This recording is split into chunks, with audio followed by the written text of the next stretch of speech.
I have two kids, 9 and 6, a girl and a boy, and I love them more than anyone or anything in the world. They make my life interesting, and they keep me constantly trying to be a better father. I want them to grow up and be happy and fulfilled, to know joy and friendship and acceptance. I want them to share my love of scientific discovery, nature and living things, the beauty and wonder of the world around them, and I want them to be capable of critical thinking. How should I approach the topic of religion with them? There are a few possible strategies or ways to go. I could shelter them from all religious influence, making sure mine is the only voice they hear. I could simply take them to the group of my choice and turn over their religious education to that group. I could ignore the issue altogether and let whatever happens happen naturally. I could expose them to a variety of religious experiences and allow them to ultimately decide on their own what they believe. I happen to think that option 4 is best for my family. My kids sometimes attend church, and I go with them. It gives us a chance to discuss openly the issues about faith and spirituality, and I encourage that discussion. I try to stay as neutral as possible on specific issues, but I always encourage them to be accurate in their logic. Anyone who thinks a 6-year-old can't think independently about big issues like the afterlife and evidence of the supernatural has never met my son. We discuss the difference between knowledge and faith, what we know and what we don't know with regards to what they hear or learn. I don't isolate these discussions to a single topic. I want them to learn to apply their critical thinking to all the areas of their life. It's something kids do naturally anyway. It's only the constant repetition of the message that they should believe what we tell them that turns them from naturally inquisitive and rebellious to quiet acceptance of authority. In doing so, we kill some of that natural skepticism. We teach children to passively accept authority, and in doing so, we rob them of a powerful tool. I could certainly control their religious beliefs at this stage by insulating them. Later in life, though, they're going to be approached by friends about a kind of peer pressure conversion. If they're unfamiliar with the arguments, if they've never thought them through, they could get caught up for all the wrong reasons. I could tell them what to believe. I have that power. Many parents do tell their kids the answers to the big questions, as though they had the perfect answers, and not just that they themselves were told by their parents, who were told by their parents, all the way back to the misty origins of the particular faith. No, I reject teaching my children to accept any authority on the big questions.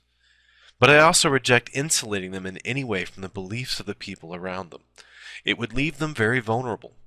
Instead, I want to give them the tools to decide for themselves, as my parents did with me. As my kids grow older, I'll take them to other denominations and other faiths, so they can see the full diversity of people's beliefs. I'll let them decide if they want to go back. That's not to say I would be angry or disappointed if my kids decide they want to be Christians or Buddhists or whatever. I'd support any decision they make that's based on a well-thought-out reason.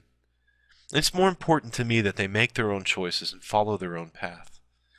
My only goal is to protect them from doing things for reasons of conformity or irrationality. But even then, I'm going to have to let them make some of their own mistakes. Religion is just one topic, though. I want my kids to learn to think critically, and I know that's not a skill they're likely to learn in school. Since they were very little, I've encouraged them to think things through. Instead of just answering their questions, I try to lead them to the answers through inquiry.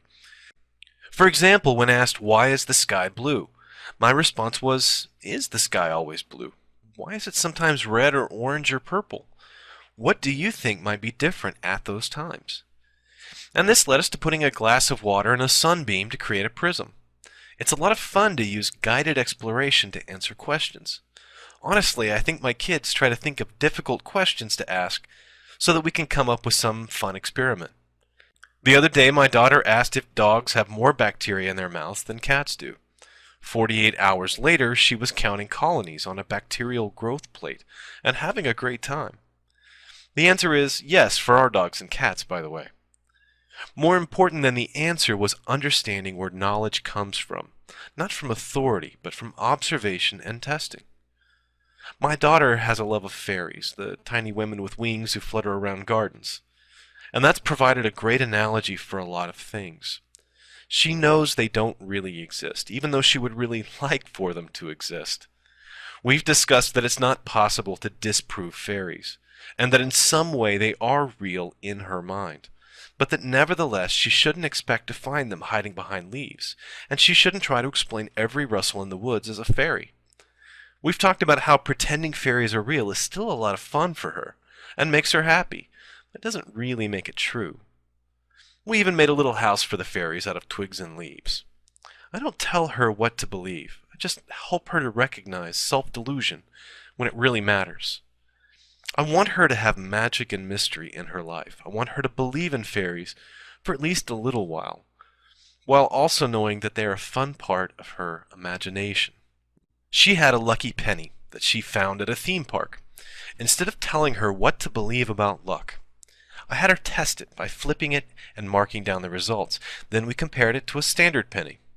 She decided that a lucky penny can give people confidence, but that luck is not something that we can prove in a test. That was her conclusion, not mine. Once you arm your kids with the understanding that they don't need to rely on other people to supply the answers, that they're capable of directly understanding the world through their own faculties, you've prepared them to be explorers and people who can think for themselves, and you've immunized them against the worst aspects of bad logic and conformity thinking. Empower them to think for themselves, and you liberate them for life. You will also annoy the heck out of their future teachers, so it's a great way to get revenge. Both kids have announced that they want to be scientists when they grow up. My daughter intends to be a paleontologist, and my son, for some reason, wants to be a meteorologist, although judging by the mixtures of mouthwash, lotion, and toothpaste he mixes up in the sink, I think he might be a chemist someday. I'll be proud of them no matter what they do, or who they become. I just hope someday they're as proud of me as a dad as I am of them as kids. Thanks for watching.